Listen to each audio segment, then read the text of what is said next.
Libro de Samuel, capítulo 28, versículo 3. Mantenga su Biblia abierta. No traje las imágenes, ¿verdad?, en la pantalla, pero trajimos la Biblia, la palabra del Señor. Estamos estudiando la serie Saúl, el rey a quien Dios desechó. Esta es la penúltima enseñanza que vamos a hablar de este tema o de esta serie, si Dios permite. En su buena voluntad, para de hoy en 8 o el sábado que viene sería el último tema referente a esta serie, hermano. Saúl, el rey a quien Dios desechó. Primer libro de Samuel 28, 3.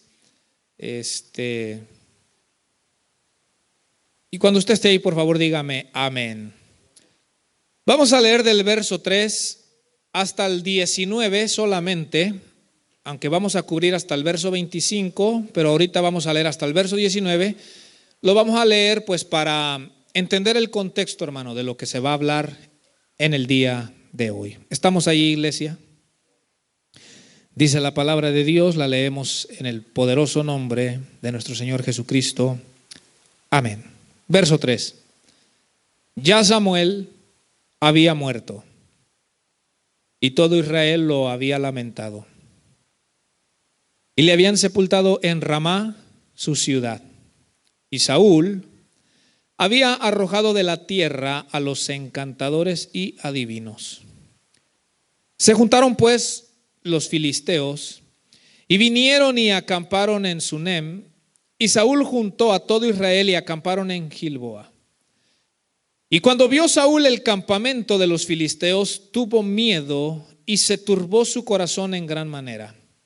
Y consultó Saúl a Jehová, pero Jehová no le respondió ni por sueños, ni por Urim, ni por profetas. Entonces Saúl dijo a sus criados: buscadme una mujer que tenga espíritu de adivinación, para que yo vaya a ella y por medio de ella pregunte. Y sus criados le respondieron: he aquí hay una mujer en Endor que tiene espíritu de adivinación. Y se disfrazó Saúl y se puso otros vestidos y se fue con 2 hombres y vinieron a aquella mujer de noche. Y él dijo: yo te ruego que me adivines por el espíritu de adivinación y me hagas subir a quien yo te dijere. Y la mujer le dijo: he aquí tú sabes lo que Saúl ha hecho, cómo ha cortado de la tierra a los evocadores y a los adivinos. ¿Por qué pues pones tropiezo a mi vida para hacerme morir? Entonces Saúl le juró por Jehová diciendo: vive Jehová, que ningún mal te vendrá por esto. La mujer entonces dijo: ¿a quién te haré venir? Y él respondió: hazme venir a Samuel. Y viendo la mujer a Samuel, clamó en alta voz, y habló aquella mujer a Saúl diciendo: ¿por qué me has engañado? Pues tú eres Saúl. Y el rey le dijo: no temas. ¿Qué has visto? Y la mujer respondió a Saúl: he visto dioses que suben de la tierra. Él le dijo: ¿cuál es su forma? Y ella respondió: un hombre anciano viene, cubierto de un manto. Saúl entonces entendió que era Samuel, y humillando el rostro a tierra, hizo gran reverencia. Y Samuel dijo a Saúl: ¿por qué me has inquietado haciéndome venir? Y Saúl respondió: estoy muy angustiado, pues los filisteos pelean contra mí y Dios se ha apartado de mí y no me responde más, ni por medio de profetas ni por sueños. Por esto te he llamado, para que me declares lo que tengo que hacer. Entonces Samuel dijo: ¿y para qué me preguntas a mí? Si Jehová se ha apartado de ti y es tu enemigo, Jehová te ha hecho como dijo por medio de mí. Pues Jehová ha quitado el reino de tu mano y lo ha dado a tu compañero David. Como tú no obedeciste a la voz de Jehová, ni cumpliste el ardor de su ira contra Amalec, por eso Jehová te ha hecho esto hoy. Vamos a dejar hasta el 19, hermano. Y Jehová entregará a Israel también contigo en manos de los filisteos. Y mañana estaréis conmigo tú y tus hijos. Y Jehová entregará también al ejército de Israel en mano de los filisteos. Hasta ahí, hermanos, hasta ahí. Padre, le damos gracias, Dios Todopoderoso, porque usted siempre nos habla A tiempo, fuera de tiempo, usted siempre nos está aconsejando, siempre nos está amonestando, siempre nos está corrigiendo, siempre nos está advirtiendo e instruyendo con su eterna palabra, Señor. Mire este gran ejemplo de este episodio de la vida de Saúl, Señor, la cual nos habla claramente a nuestra vida. Y yo le pido, mi Señor, yo necesito de usted, necesito de su ayuda para predicar este mensaje. Fortalézcame, Señor, ayúdeme. Y le pido que bendiga también la vida, los corazones de los que están aquí presentes, Señor. Que esta enseñanza, esta predicación produzca un cambio para bien en nuestro interior, en nuestra vida, Dios mío. Y bendíganos, Señor, de una manera muy especial. Y como siempre, mi Dios eterno, que la honra, que la gloria y la alabanza sean siempre para usted, por los siglos de los siglos. Amén y amén. Que así sea, Dios. Amén. Tomen su asiento, hermanos, por favor, no se me acomoden para que no se me vaya a dormir o a aburrir.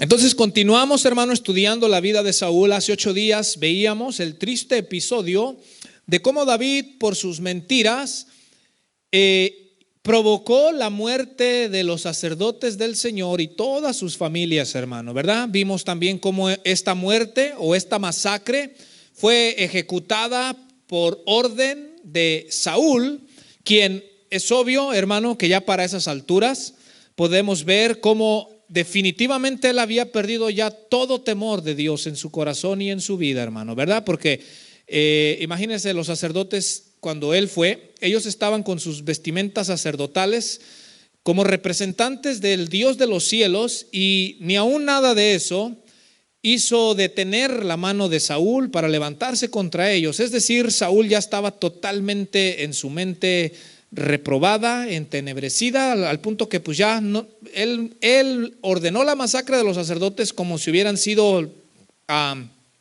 cualquier persona, hermano. Pero hoy, estos versículos que leímos, vamos a mirar cómo, ustedes se recuerdan que hace 8 días yo les hablaba de la obstinación, que la obstinación es cuando una persona toma una postura firme, hermano, y ya no se mueve de ahí.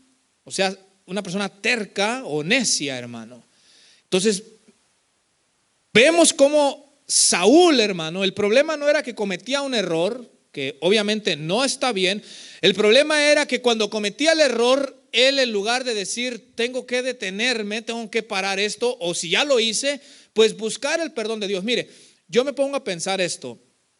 Muchos han dicho, no, ya Saúl no tenía esperanza porque ya Dios había dado su palabra y la palabra de Dios tenía que cumplir. Pero, momento, la palabra que Dios había dicho era, ya no será más rey sobre mi pueblo. Pero Saúl, hermano, bien podía haberse arrepentido y decir, Señor, si tú en tu soberana voluntad has decidido quitarme el reino porque como líder no soy capaz y se lo has dado a David, a otro, pues está bien, Señor, pero por lo menos perdóneme a mí mis malos hechos, y si ya no sigo siendo rey, pero tenga misericordia de mí. Yo le aseguro que Dios hubiera tenido misericordia de él como persona, aunque le hubiese quitado el reino y se lo hubiese entregado a David. Pero vemos que Saúl, hermano, se pone necio, terco, y mantiene su postura. O sea, desobedece 1, 2, 3, 4, 5, no sé cuántas veces, hermano, y no cambia su conducta ni su actitud, hermano. Y hoy vamos a mirar este episodio, y yo le he puesto como título, hermano, oiga bien, y esto es para usted y para mí. Yo le he puesto como título, hermano, a lo que vamos a mirar, cuando nuestros pecados nos alcanzan. Cuando nuestros pecados nos alcanzan. ¿Por qué le he puesto así?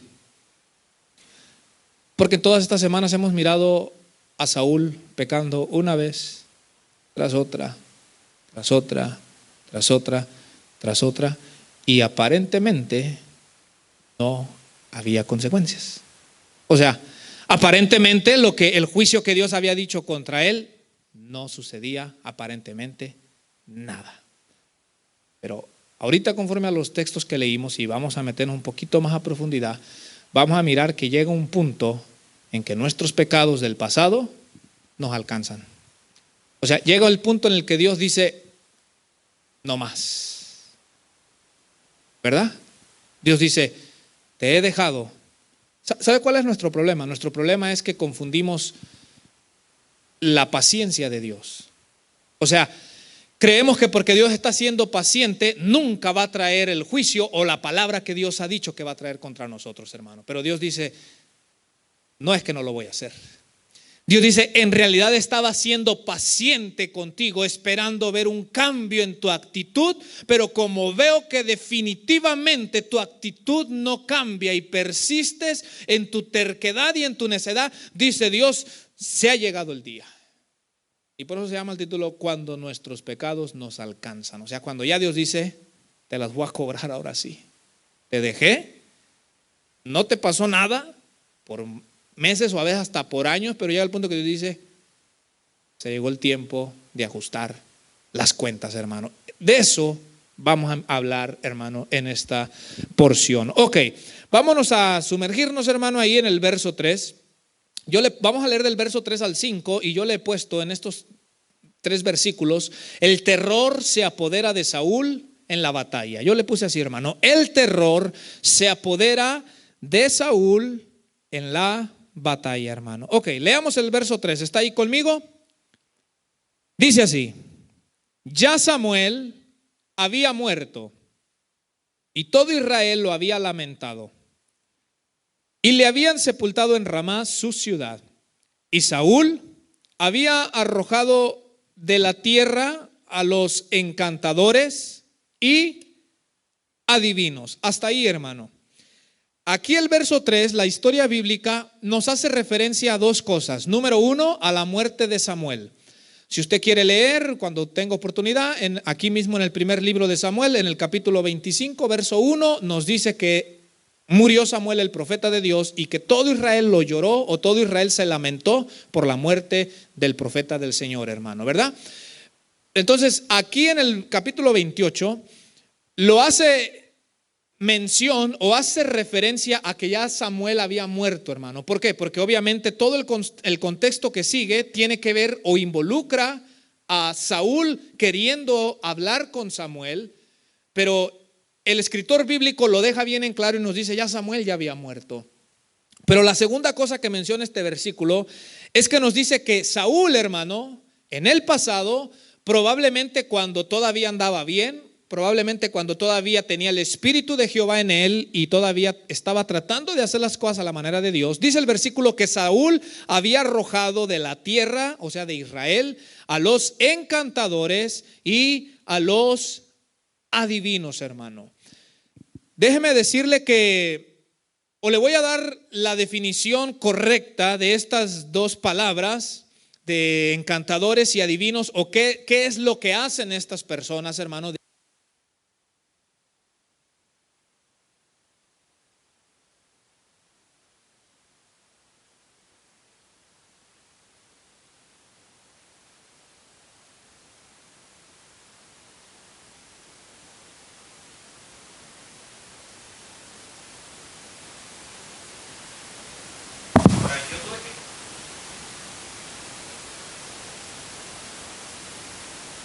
Gracias. Entonces, la palabra encantador, dice el diccionario, según la Biblia, que es alguien que practica la necromancia. Y cuando usted investiga qué es la necromancia es una rama de la magia, o sea, tiene que ver con brujería, con hechicería, con todas esas cosas. Y dice que la necromancia es esta rama que consiste en consultar a los muertos e invocar el espíritu de los muertos para preguntarle por cosas, hermano, o eventos futuros. Esa es la necromancia, hermano. Consiste en eso, en que las personas supuestamente ahora invocan a los muertos, invocan el espíritu de personas muertas para que supuestamente esos espíritus de esas personas que ya murieron les den información acerca de eventos futuros, hermano. Esa es la necromancia, y a eso se refiere cuando dice que había encantadores. Y luego la otra palabra que está aquí dice que había adivinos.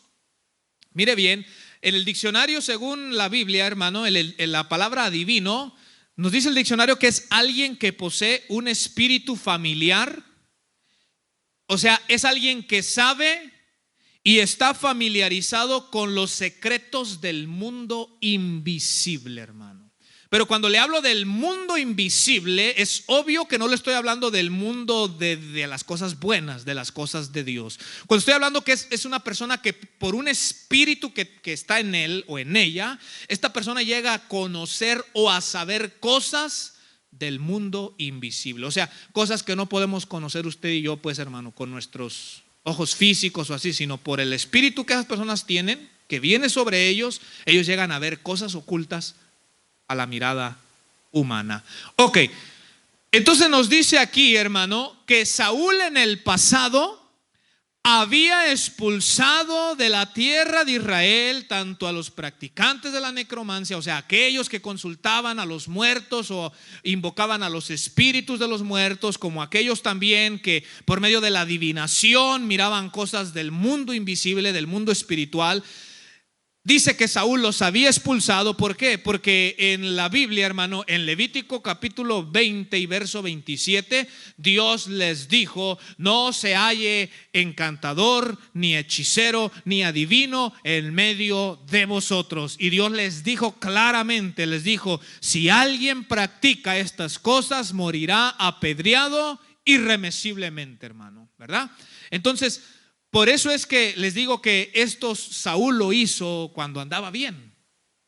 Él entendía que Dios reprobaba estas prácticas y probablemente en el pasado le condenó a algunos o los expulsó. O sea, les ha de haber dicho: les doy un plazo para que se vayan de esta tierra, porque aquí no queremos personas que practiquen esas cosas, hermano. Entonces Saúl los expulsa. Samuel ya ha muerto, hermano. Pero dice el verso 4: se juntaron pues los filisteos y vinieron y acamparon en Sunem, y Saúl juntó a todo Israel y acamparon en Gilboa. Note nuevamente, hermano, nos habla otra vez de los filisteos, hermano, de este pueblo, de estas personas que viera cómo se aferraban a pelear contra Israel, a derrotarlos, a asesinarlos, a quitarles sus tierras, hermano. Y una vez más dice esta porción que los filisteos vinieron contra Israel y acamparon para hacer la guerra. Pero dice el verso 5, hermano, porque yo les dije que, o yo le había puesto, el terror se apodera de Saúl en la batalla. ¿Está conmigo en el verso 5? Dice así: y cuando vio Saúl el campamento de los filisteos, ¿qué le pasó a Saúl cuando lo vio? Tuvo miedo y se turbó su corazón en gran manera. Otra versión dice que se llenó de terror. Y cuando dice que se turbó su corazón, la traducción correcta dice que empezó a temblar literalmente en su ser, hermano. O sea, del miedo, ese hombre, todo su ser se estremeció en gran manera, hermano. Entonces, note algo, hermano, que las personas, que los seres humanos experimentemos ante situaciones adversas es normal. Mire, se lo voy a repetir: que los seres humanos experimentemos miedo ante situaciones adversas es normal. Un ejemplo: cuando una persona, un ser humano, va al médico y el médico le da un diagnóstico un poco negativo, la persona le da miedo. Un ejemplo, si usted está un día trabajando y de repente le hablan de la escuela que le pasó algo a su hijo, a su hija, quiera que no, humanamente el corazón se le llena de miedo. Yo me recuerdo hace un par de años cuando Donald Trump ganó. Recuerdo, salimos un día del culto aquí, llegué a mi casa, miré en mi teléfono las noticias y como eran como las 10, 11 de la noche cuando dijeron: estamos presentando al ganador de las elecciones presidenciales, Donald Trump. Y yo dije: ándale, dije, ahorita más de alguno está temblando de miedo, dije yo. Y dicho y hecho, hermano, mucha gente se llenó de miedo porque estaban o pensaron estar en una situación adversa, hermano. Entonces, sentir miedo ante situaciones adversas es parte de la vida humana, hermano. Pero yo escribí algo aquí, hermano, Yo decía que a pesar de que cuando estamos ante situaciones adversas nos llenamos de miedo, pero nosotros los hijos de Dios sabemos que hay alguien que es capaz, hermano, de ayudarnos. Alguien que con su presencia basta, hermano, en la vida y en el corazón de esa persona. Basta que su presencia gloriosa more, repose en esa vida y en ese corazón. Y mire, cuando la presencia de ese alguien, y me refiero a Cristo Jesús, hermano, cuando su presencia mora en un corazón, hermano, el Señor apacigua, hermano, ese miedo. Apacigua, hermano, ese temor del cual las personas podemos llegar a sentir ante diferentes circunstancias, hermano. Ahora, ¿sabe qué se me venía a la mente cuando estudiaba este pasaje? Ustedes se recuerdan cuando los apóstoles iban en una barca ellos solos, y dice, hermano, que las olas golpeaban con grande fuerza la barca, y dice la palabra de Dios, hermano, que los apóstoles estaban llenos de temor, de miedo, hermano, de cómo miraban cómo el mar golpeaba contra su barca, porque ellos pensaron que se iban a hundir. Pero en ese mismo momento, cuando ellos están llenos de miedo, hermano, viene Jesucristo caminando. Oiga bien, Jesús viene caminando sobre las aguas que tiene aterrados a los apóstoles, hermano. O sea, en otras palabras, Jesús les está diciendo: aquello que les hace sentir miedo, yo tengo dominio y control sobre ello, hermano. Y eso es lo que yo le quiero decir, que aquello que nos causa miedo, Jesús nos quiere decir: yo tengo el control sobre eso. Yo tengo el poder para dominarlo. Aquello que te produce a ti miedo en tu corazón, Jesús dice: yo tengo el poder para ayudarte. Y mire, Jesús caminando, y cuando entra a la barca, el mar se apaciguó. Cuando la presencia del Señor está en nuestra vida, esa tormenta interior se apacigua, hermano, y se disipa el miedo y llega la confianza. Entonces cambiamos de pasar a estar temerosos a decir: yo tenía miedo, pero como siento la presencia de Dios que está conmigo, ahora yo tengo confianza. Ahora yo sé que no estoy solo, que no estoy sola en esta situación, y que el Señor me va a ayudar, hermano. Entonces, eso es glorioso. Ahora, pero ¿por qué Saúl tembló? ¿Por qué Saúl se aterrorizó? ¿Sabe por qué? Porque no tenía la presencia del Señor. El verdadero problema no es nuestro problema. No lo quiero confundir. Mire, el verdadero problema no es nuestro problema. El verdadero problema es no tener la presencia de Dios cuando viene el problema, hermano. O sea, el asunto no es que usted diga: tengo un problema. El asunto es, hermano, que no tengamos la presencia de Dios cuando viene el problema. Porque mire, cuando le venga el problema, pero si usted tiene la presencia de Dios, ahí hay una diferencia enorme, grande, hermano. Porque usted no anda solo. Porque usted no va a enfrentar el problema solo. Pero ¿por qué este hombre llamado Saúl tembló? Se aterrorizó porque le vino el problema y la presencia de Dios no estaba con él, hermano. Ese es el mayor problema. Nos preocupamos tanto por los problemas cuando nuestra preocupación debería de ser más bien que el Señor esté con nosotros, hermano. Eso es lo que nos debe de preocupar. Problemas van a venir de una forma o de otra, pueden venir uno tras otro, pero lo que en verdad más nos debería de preocupar es decir: mi preocupación debe de ser que la presencia de Dios esté en mi vida, esté conmigo. Eso es lo que más nos debería de preocupar, pero a veces es lo que tendemos a olvidar, hermano. Entonces, Saúl se aterroriza en la batalla, hermano. Pero vamos a leer el verso 6, hermano. Vamos a leer el verso 6. Yo aquí en el verso 6 escribí: Saúl busca respuesta del Señor, pero le es negada. Saúl busca respuesta del Señor, pero le es negada, hermano. Verso 6, ¿está conmigo? Ok, continuamos leyendo. Cuando Saúl está lleno de miedo porque mira el ejército de los filisteos, dice el versículo 6, ¿qué hizo Saúl, hermano, cuando se llenó de miedo? Pero Jehová, ¿qué? Ni por sueños, ni por Urim, ni por profetas, hermano. Esos eran los tres medios en ese tiempo por el cual Jehová el Señor revelaba su voluntad. Los revelaba por sueños, los revelaba por el Urim, que el Urim era el efod que traía el sumo sacerdote.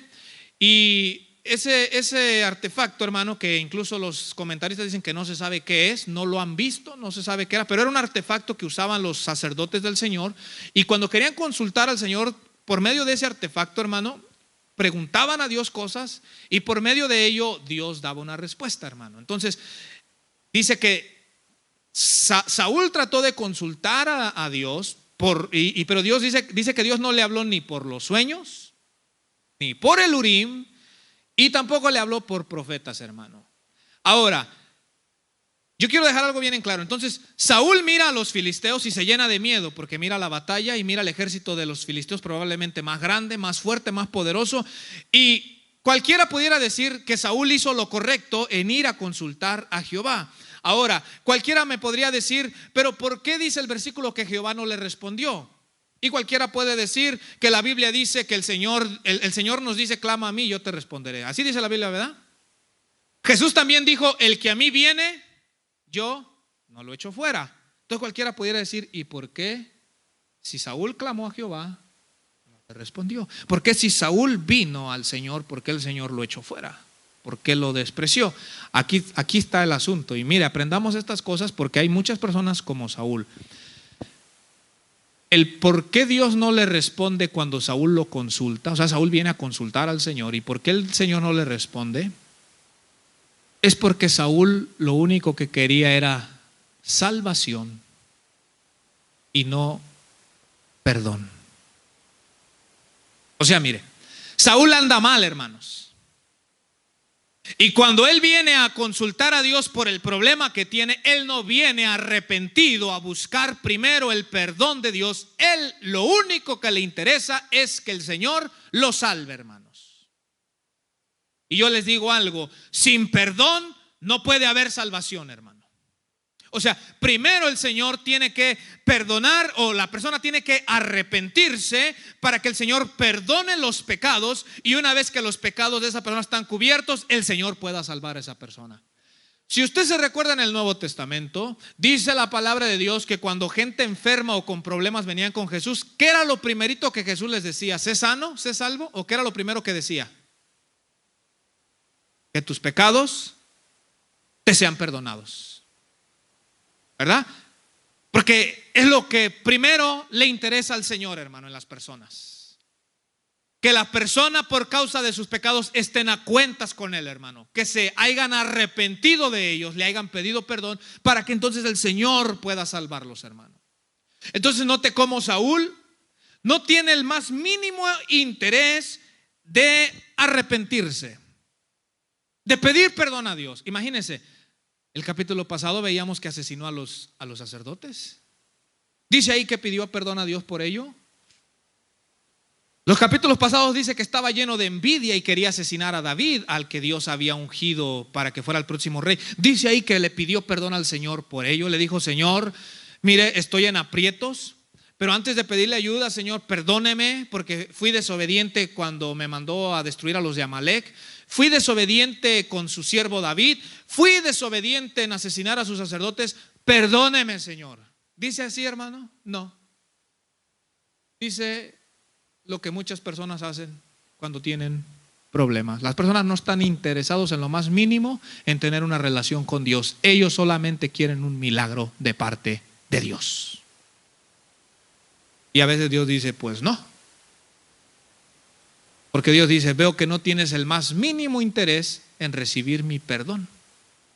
No tienes el más mínimo interés en decirme, perdóname, Señor, por mi vida de desenfreno que he llevado. Hay gente, hermano, que ha llevado toda una vida de desenfreno, y cuando tienen un problema, sí se acercan a Dios, pero lo único que quieren es que Dios les resuelva ese problema. No se les cruza por la mente ni tantito de decir, antes de pedirle a Dios que me sane o que me ayude o me salve, le voy a decir, Dios, perdóname por tanta ofensa que yo he hecho contra usted. Y Dios mira eso, hermano. Hermano, ¿y cómo Dios va a bendecir, hermano, a los asesinos? Si usted ha leído el libro de Jeremías, Dios les habló una palabra tan fuerte a los israelitas y les dijo: ¿es mi casa una cueva de ladrones? Ustedes van a robar, ustedes matan, ustedes cometen tantos pecados, y dice, y después de que vienen de practicar eso, se presentan a mi casa a pedir mi bendición. En otras palabras, Dios dice: yo no puedo bendecir a los asesinos, a los ladrones, yo no los puedo bendecir. Ahora, como le vuelvo a repetir, la cosa hubiese sido diferente si Saúl viene con una actitud diferente, con una actitud de decir: Dios, yo sé que yo no merezco nada de usted, porque yo le he desobedecido varias veces, Señor, pero perdóneme. Hermano, probablemente Dios hubiera obrado de una manera diferente, porque hubiera visto ese corazón arrepentido. Pero en Saúl no vemos el más mínimo arrepentimiento, hermano, de todo lo que había hecho. No lo miramos. Él solo quiere la salvación, y a Dios no le agrada eso. Porque vemos en el Nuevo Testamento a un Jesús cómo le reprochó a las personas cuando los alimentó, y Jesús se los habló claro y les dijo: ustedes, la única razón por las cuales me buscan es porque yo les di de comer hasta saciarse. En otras palabras, Jesús le dice: no me buscan por quién soy yo, sino por el beneficio que ustedes pueden obtener de mí. Así hay muchas personas, hermano. Es triste, es lamentable. No quieren tener una relación con Dios.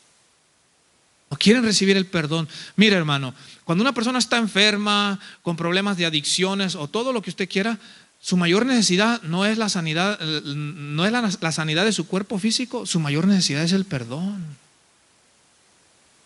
Mayor necesidad. Porque mire, ¿de qué le sirve a Dios que Dios sane físicamente a una persona, pero que sus pecados no hayan sido perdonados y se muera y se vaya a la eternidad a condenarse, hermano? ¿De qué sirve entonces que se haya muerto bien sano? A Dios le preocupa más el perdón, pero las personas no quieren eso. Entonces, mire, yo le voy a mostrar cómo en los versículos que vienen, cómo Saúl lo único que quería era la salvación. Que alguien lo salvara de su problema sin el más mínimo interés de arrepentirse, hermano. Versículo 7, hermano, ¿está ahí conmigo? Qué triste es leer esto que viene, hermano. Verso 7 dice: entonces Saúl dijo a sus criados: buscarme una mujer que tenga espíritu de adivinación, para que yo vaya a ella y por medio de ella pregunte. Y sus criados le respondieron: he aquí, hay una mujer en Endor que tiene espíritu de adivinación. Aquí, al ponerle cuidado a este verso, nos damos cuenta que lo único que le interesaba a Saúl era alguien que lo pudiera ayudar. A él no le importa si es Dios, o a él no le importaba si era el diablo, pero él está dando a entender: yo lo único que quiero es alguien que me saque de mi problema, hermano. Se da cuenta cómo al primero que consultó fue a Dios, pero se da cuenta que cuando Dios no le responde, se fue al otro extremo. Se fue a pedirle ayuda al diablo. ¿Qué me da a entender eso? Que a él no le importaba de quién recibía la ayuda, él lo único que quería era recibir la ayuda. Él dijo: si es Dios, que Dios me la dé. Si Dios me niega la ayuda, voy a ir a buscarla con el diablo, pero de alguien tengo que buscar la ayuda. Hermano, ¿usted cree que eso está bien? Así hay muchas personas, vienen a la congregación, piden oración por un milagro, por una sanidad, por un hijo, por esto, por lo otro, y cuando una respuesta de Dios no llegó, como ellos lo único que están interesados es en un milagro, pues dicen: pues me voy a ir con el brujo a ver qué me dice el brujo. ¿Qué nos da a entender así? Que ellos no tenían interés de tener una relación con el Señor Todopoderoso. Ellos solo querían un milagro, y que no les importaba dónde lo agarraran, solamente es lo único que ellos querían, hermano. Así hay muchas personas hoy. Ellos dicen: lo único que yo quiero es quien me solucione mi problema. Si Dios lo puede hacer, que lo haga. Y si Dios me niega su ayuda, pues voy a ir con el brujo allá, que consulte a los demonios, allá con el diablo, a hacer un pacto, a lo que sea que me digan, pero yo quiero que mi problema se resuelva, hermano. Fue lo que hizo Saúl, ¿verdad? Cuando Dios no le contesta, le dice a su gente: hey, búsquenme una mujer que tenga espíritu de adivinación. Pero ¿qué dice el versículo 3 que habíamos leído, hermano? Que Saúl, ¿qué había hecho con esta gente? ¿Los había echado? Y ahora resulta que él quiere que una persona de estas sea la que le resuelva el problema, hermano. Porque Saúl tenía un problema, pero en su interior de él. En su interior.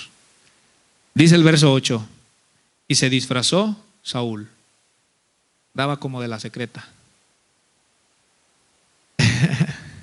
Y se puso otros vestidos y se fue con 2 hombres y vinieron a aquella mujer de noche y él dijo, yo te ruego que me adivines por el Espíritu. Hermano, yo leo estas cosas y yo digo, este hombre ya estaba, ya en su mente ya, hermano, bien wrong number, ya, o sea, todo temor lo había perdido. Porque mire, una cosa es cuando uno se equivoca, pero todavía está ese temor y a uno le duele, hermano, haberse equivocado. Pero yo leo esto y yo digo, este ya estaba bien wrong number, ya no había temor. Vienen con la mujer y le dice a la mujer, yo te ruego que me adivines por el espíritu de adivinación y me hagas subir a quien yo te dijere. Y la mujer le dijo, he aquí tú sabes lo que Saúl ha hecho, cómo ha cortado de la tierra a los evocadores y a los adivinos. ¿Por qué pues pones tropiezo a mi vida para hacerme morir? Mire, él le dice a la mujer que por el espíritu de adivinación consulte a un muerto. Y la mujer le dice, oye, como dice que Saúl estaba disfrazado, ¿verdad? No sabía que era el rey. Dice, oye, ¿por qué haces eso? Dice, tú me estás teniendo una trampa. Tú sabes el decreto de Saúl, que al que hallen haciendo eso va a dar muerte. Si yo hago eso por ti, probablemente me delates y me va a tocar morir. Mire, la mujer le tenía miedo al rey Saúl sin saber que era el mismo rey el que le estaba pidiendo. Imagínense, hermano, qué tremendo. Pero sigamos leyendo el verso 10, note esto, hermano, ya no hay temor, hermano. Mire, dice, entonces Saúl le juró por quién, diciendo, vive Jehová que qué. Wow, hermano. Juró por Jehová y le dijo, vive Jehová que ningún mal te vendrá por esto. Ya no hay temor, ya no tenía ningún temor de Dios, hermano, porque Dios sí castigaba a esas personas, pero Saúl en su desesperación de querer recibir la ayuda dice, no, mira, por Dios te digo que no te va a pasar nada. ¿Quién era Saúl para decir que no le iba a pasar nada a esa mujer, hermano? Y juró aún por Dios. O sea, note cómo ya él definitivamente estaba mal, hermano. Continuemos, hermano, el relato. Dice el verso 11, la mujer entonces dijo, ¿a quién te haré venir? Y él respondió, hazme venir a Samuel. Y viendo la mujer a Samuel, clamó en alta voz y habló aquella mujer a Saúl diciendo, ¿por qué me has engañado? Pues tú eres Saúl. El rey le dijo, no temas. ¿Qué has visto? Y la mujer respondió a Saúl, he visto dioses que suben de la tierra. Él le dijo, ¿cuál es su forma? Y ella respondió, un hombre anciano viene cubierto de un manto. Saúl entonces entendió que era Samuel y humillando el rostro a tierra hizo gran reverencia, hermano. Hasta ahí quiero explicarles algo. Por muchos años, hermano, por siglos, ha habido controversia en este pasaje entre los predicadores. ¿En qué sentido? En el sentido que algunos dicen que si fue en verdad Samuel o que si fue un mal espíritu. Yo les voy a decir las dos explicaciones. Me reservo la mía, o sea, la que yo creo de esas dos. Me puede preguntar al final. Y lo dejo a que usted discierna o que el Señor lo guíe para que usted discierna. Le voy a dar las dos explicaciones que en todos estos siglos los predicadores dicen, hermano. Algunos dicen, hermano, están los que dicen que no fue Samuel, sino que fue un mal espíritu, el cual, hermano, tomó la aparente forma como si fuera Samuel y que imitó la voz del profeta, hermano, pero que no era él. Incluso yo me recuerdo en México, ya ven, en México se oyen mucho estas cosas. Yo me recuerdo en México que personas decían que habían oído la voz de su familiar fallecido, ¿verdad? Y que lo habían escuchado y decían clarito era él o era ella. Y yo me recuerdo que allá entre los comentarios, aún fíjese la gente en su ignorancia, yo me acuerdo que decían pues que eran malos espíritus los cuales imitaban la voz de las personas fallecidas. Yo de niño escuché eso, no sé si usted, yo sí lo escuché. Decían que los malos espíritus tenían la capacidad de imitar exactamente la voz de las personas fallecidas y que por eso hablaban Y pues la voz era, hermano, igualita, exacta. Y todas las personas decían, no, vino mi abuelito Julano, decían, o vino mi tío Julano que se murió y me habló, dice, lo escuché. Yo escuchaba estas cosas. Ok, entonces algunos dicen que fue un mal espíritu, hermano, el que se apareció y que imitó la voz del profeta y le habló a Saúl. Por otro lado están los que dicen que sí fue el profeta Samuel, y le voy a explicar la explicación que ellos dan, porque dicen que sí fue el profeta Samuel. Ellos dicen que Dios, de una manera milagrosa, permitió que Samuel por un momento se comunicara con los vivos, porque ellos dicen, hermano, que si usted se fija, Samuel da una profecía, le da una profecía a Saúl cuando le dice, mañana te va a pasar esto a ti, a tus hijos. Y dice, y si usted pone con atención, dice que Samuel le relata lo que Samuel en verdad en vida le había dicho. Ya ve que Samuel le dice, te está pasando lo que Dios habló por medio de mí. Dios dijo que iba a arrebatar el reino. Dios dijo que se lo daría a David. Y también le dice, por cuanto tú no obedeciste la palabra de Jehová cuando te mandó a Amalek, pues mañana tú y tus hijos estarán conmigo, ¿verdad? O sea, les va a pasar lo mismo. Ahora, los que defienden esa postura dicen que la profecía fue exacta, fue verdadera, tal como Samuel le dice, así pasó. Entonces ellos dicen que los malos espíritus, cuando ellos hablan, no hablan verdad, ellos hablan mentira, ellos hablan engaño, ellos hablan cosas para engañar o para mentirle a las personas, hermano. Entonces lo que yo le quiero decir, que ha habido esta controversia por siglos. No crea que si usted se ha llegado a preguntar, pues no es nuevo.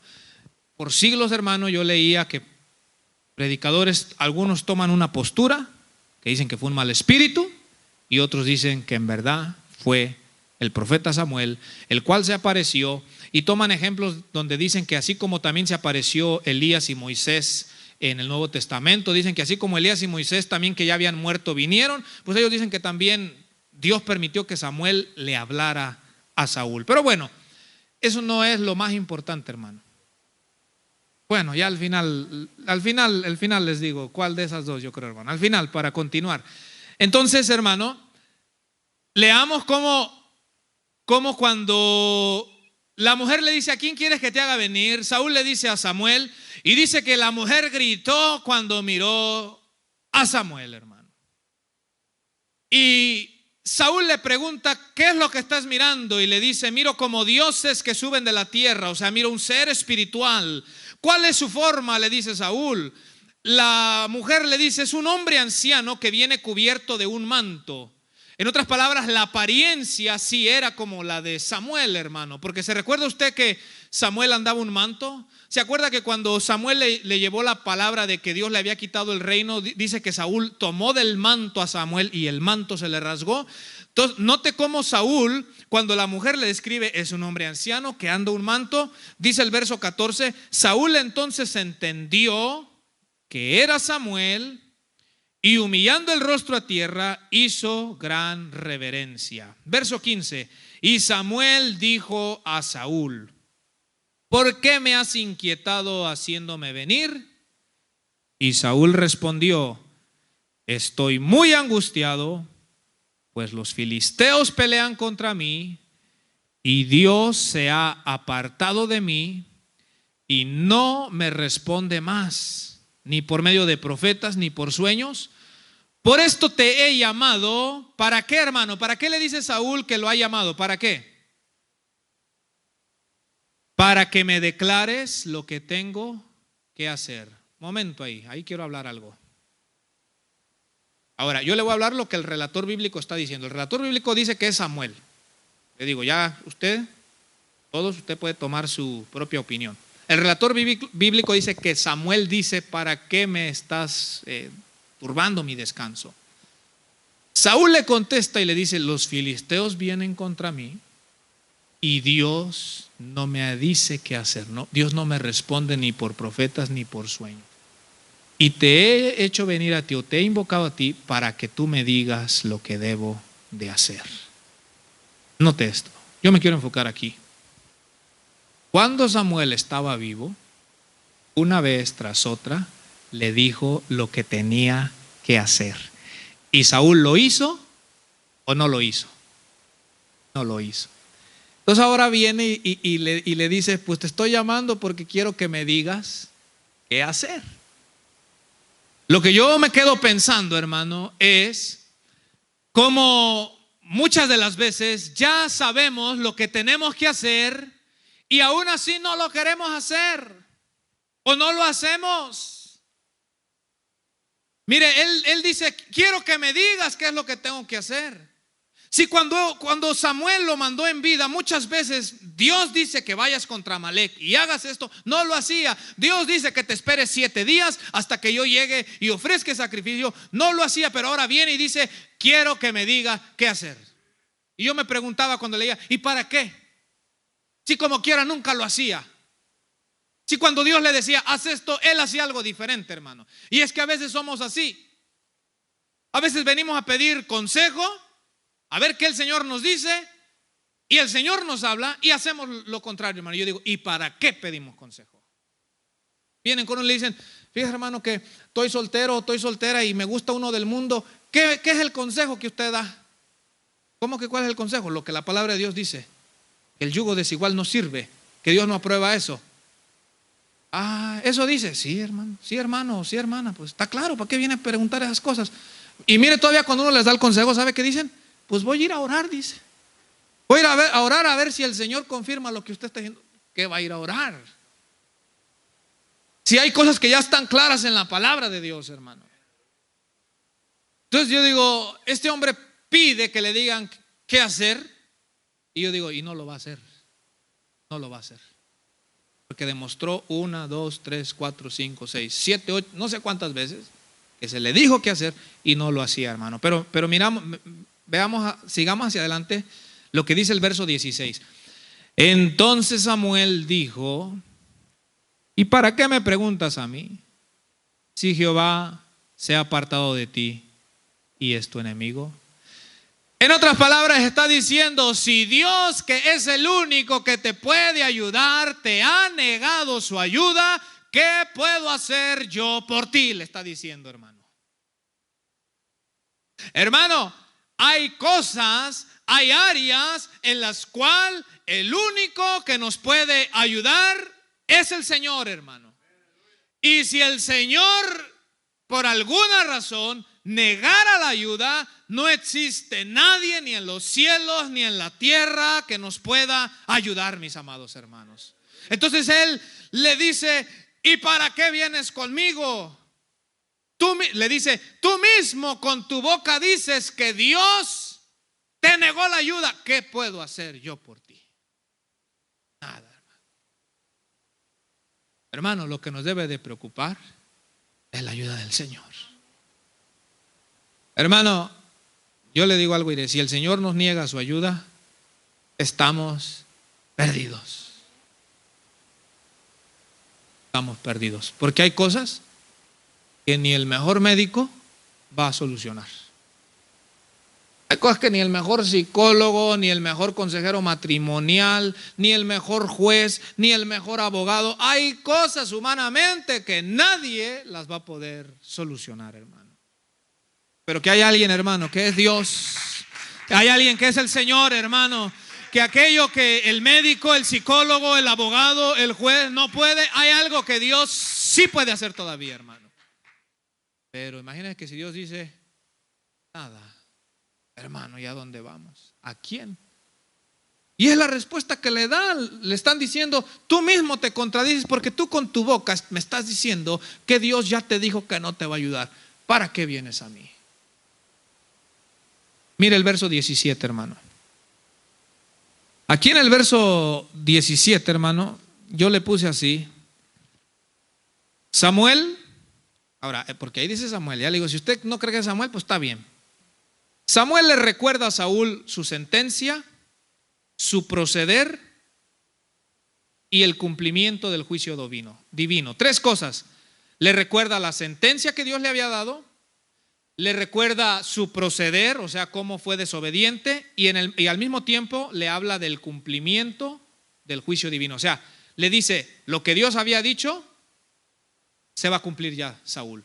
Por eso el título es, cuando nuestros pecados nos alcanzan. En otras palabras, le dice, ya no hay más tiempo para ti. Tus pecados te alcanzaron hoy. Tus pecados, lo que hiciste en el pasado y que no pediste perdón y que tú pensabas que no iba a haber consecuencias, hoy te han alcanzado, Saúl. Leámoslo, hermano, del verso 17. Mire bien, le dice, Jehová te ha hecho como dijo por medio de mí. Pues Jehová ha quitado el reino de tu mano y lo ha dado a tu compañero David. Entonces, mire, le recuerda la sentencia. Se recuerda que esa sentencia fue dada mucho tiempo atrás, ¿verdad? De que el reino le iba a ser quitado y dado a otro. Verso 18. Ahora en el verso 18 le recuerda su proceder, o sea, le dice las razones del por qué ese juicio. Porque déjeme decirle algo, hermano, cuando Dios trae juicio no es por gusto. O sea, Dios no dice, a ver, pues como yo soy Dios, no me ha ofendido, pero como a mí me da la gana, porque yo soy Dios, voy a traer juicio. No, cuando viene, hermano, Dios dice por esta razón, porque este ha sido tu proceder. Y es lo que se le dice en el verso 18. Leamos, hermano. Dice, como tú no obedeciste a la voz de Jehová, ni cumpliste el ardor de su ira contra Amalec, por eso Jehová te ha hecho esto hoy. Entonces, mire, le recuerda su sentencia, el reino te ha sido quitado. Le recuerda su proceder y le dice, esta es la razón por la que Dios no te responde. Esta, porque no cumpliste la palabra del Señor, porque no obedeciste, porque fuiste rebelde, porque te has portado desobediente una y otra vez. Y en el verso 19, hermano, le anuncia el cumplimiento del juicio divino. En otras palabras, le dice Saúl, se llegó la hora de pagar tus acciones. Verso 19, y Jehová entregará a Israel también contigo en manos de los filisteos, y mañana estaréis conmigo, tú y tus hijos, y Jehová entregará también al ejército de Israel en mano de los filisteos. Entonces Saúl cayó en tierra, cuán grande era, y tuvo gran temor por las palabras de Samuel, y estaba sin fuerzas porque en todo aquel día y aquella noche no había comido pan, hermano.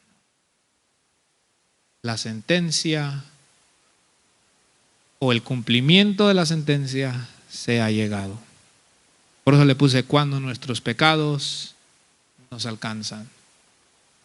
Qué ignorancia la nuestra, que cuando estamos en pecado y vemos que no nos pasa nada o una consecuencia inmediata, qué ignorancia la nuestra creer que no puede llegar el día en que ese juicio caiga sobre nosotros. Qué ignorancia, hermano.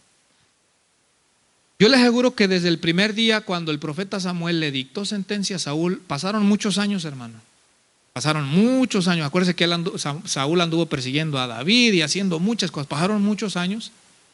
Y yo les juro que Saúl pues miraba que no pasaba nada. O sea, rebelde una vez tras otra, mató a los sacerdotes, no le pasó nada en el momento. Ha dicho, mira, hasta a los sacerdotes de Dios di muerte y no me partió un rayo ahí. Entonces, él continúa igual. Pero aquí se le dice, ya no pasas de esta. Y mañana mismo tú, tus hijos y todo el ejército de Israel estarán conmigo. Para el próximo sábado vamos a mirar cómo así sucedió. No solo murió Saúl, los hijos de Saúl, incluyendo a Jonatán, que tenía varios. Cuando yo he leído me da una tristeza por Jonatán cuando he leído esa porción, incluyendo a Jonatán. Tal como se le dijo, hermano, la batalla dieron todos ellos. Y también fue entregado todo el ejército de Israel en manos de los filisteos, hermano. Pero vamos a leer los versículos ya para terminar lo que sigue, hermano. Entonces este hombre cayó, dice, por un gran miedo, por las palabras que escuchó. Dice el verso 21, entonces la mujer vino a Saúl y viéndolo turbado en gran manera, le dijo, he aquí que tu sierva ha obedecido a tu voz y he arriesgado mi vida y he oído las palabras que tú me has dicho. Te ruego pues que tú también oigas la voz de tu sierva. Pondré yo delante de ti un bocado de pan para que comas a fin de que cobres fuerzas y sigas tu camino. Y él rehusó diciendo, no comeré, pero porfiaron con él sus siervos juntamente con la mujer. Y él les obedeció, se levantó pues del suelo y se sentó sobre una cama. Y aquella mujer tenía en su casa un ternero engordado, el cual mató. Luego y tomó harina, la amasó, coció de ella panes sin levadura y lo trajo delante de Saúl y de sus siervos. Y después de haber comido, se levantaron y se fueron aquella noche. ¡Wow! Yo leí esta porción y yo digo, ¿cómo iba la mente, hermano? ¿Cómo cree usted que iba la mente de Saúl ya de regreso, hermano? ¿Cómo cree usted que iba ya su mente? Ya, yo creo que iba ido. Ya no hay esperanza ahí. Ya desobedeció en otras ocasiones, pero no se le había dicho de mañana. No. En esta ocasión ya le dicen, mañana mismo, tú y tus hijos, todo el ejército de Israel, van a caer. Van a caer. ¿Por qué? Porque sus pecados lo alcanzaron. El momento de pagar las cuentas de todos sus hechos le había llegado, hermanos. Miren, pidámosle a Dios nos ayude. ¿Sabe por qué? Porque a veces nosotros desobedecemos y vemos que no nos pasa nada. RBD. Me han corrido del trabajo como para que yo entienda que Dios me está queriendo jalar las orejas. Mira, no me pasa nada, veo que anda todo bien. Y eso nos puede llegar a creer, pues como que Dios está así, como no, pues no pasa nada. No. Dios es paciente.